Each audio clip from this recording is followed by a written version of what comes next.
Lu tahu nggak, ada seorang filsuf yang hidupnya lebih gila dari siapapun. Dia tidur di tong, makan kayak hewan, nggak peduli sama aturan, dan bahkan berani ngecek raja terbesar di dunia, Alexander the Great. Namanya adalah Diogenes. Dan walaupun dianggap gila, kata-katanya masih hidup ribuan tahun setelah dia mati. Diogenes lahir sekitar tahun 412 sebelum Masehi di kota Sinop, Yunani kuno. Ayahnya seorang penukar uang, tapi terlibat kasus merusak koin. Akibat skandal itu, Diogenes dan keluarganya diusir. Hidupnya hancur sejak awal. Tapi justru dari kehancuran itulah dia menemukan jalannya. Meninggalkan semua hal yang dianggap penting oleh manusia, harta, status, bahkan rasa malu. Dia pindah ke Athena, pusat filsafat dunia. Di sana dia belajar dari ajaran Socrates, tapi dengan cara yang jauh lebih ekstrim. Diogenes hidup di jalanan, tidur di tong tanah liat besar, makan seadanya, minum dengan tangan. Orang-orang jijik melihatnya, menyebut dia anjing. Tapi Diogenes malah bangga. Kalau gua anjing berarti gua bebas. Gua nggak tunduk pada siapapun kecuali alam. Filsafatnya disebut cynicism atau sinis, dari kata kynikos artinya anjing. Intinya, manusia harus hidup sederhana, bebas dari nafsu dan kesombongan. Diogenes suka nyindir orang yang sombong. Dia pernah jalan keliling kota siang bolong sambil bawa lentera. Orang-orang heran, ngapain siang bawa lampu?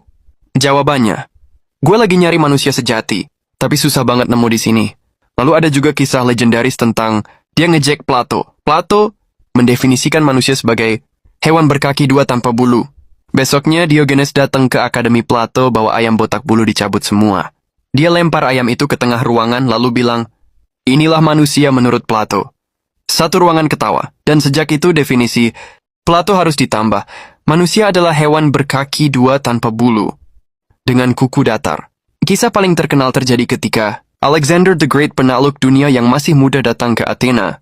Dia dengar cerita tentang seorang filsuf gila yang tidur di tong dan penasaran. Alexander dengan semua tentaranya berdiri di depan Diogenes. Dia berkata penuh wibawa, "Aku Alexander.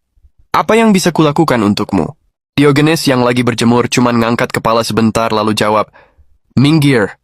Lu nutupin matahari gue. Bayangin. Raja terbesar di dunia ditolak mentah-mentah sama orang jalanan." Semua orang kaget, tapi Alexander kagum.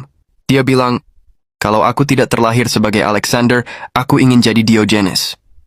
Dan Diogenes dengan senyum sinis jawab, kalau aku tidak terlahir sebagai Diogenes, aku tetap ingin jadi Diogenes. Satu kalimat itu bikin jelas siapa dia. Alexander punya dunia tapi tetap merasa kurang. Diogenes nggak punya apa-apa, tapi udah merasa cukup. Diogenes hidup sampai tua dengan gaya yang sama, miskin, keras kepala, bebas. Tentang kematiannya ada banyak versi. Ada yang bilang karena makan gurita mentah, ada yang bilang karena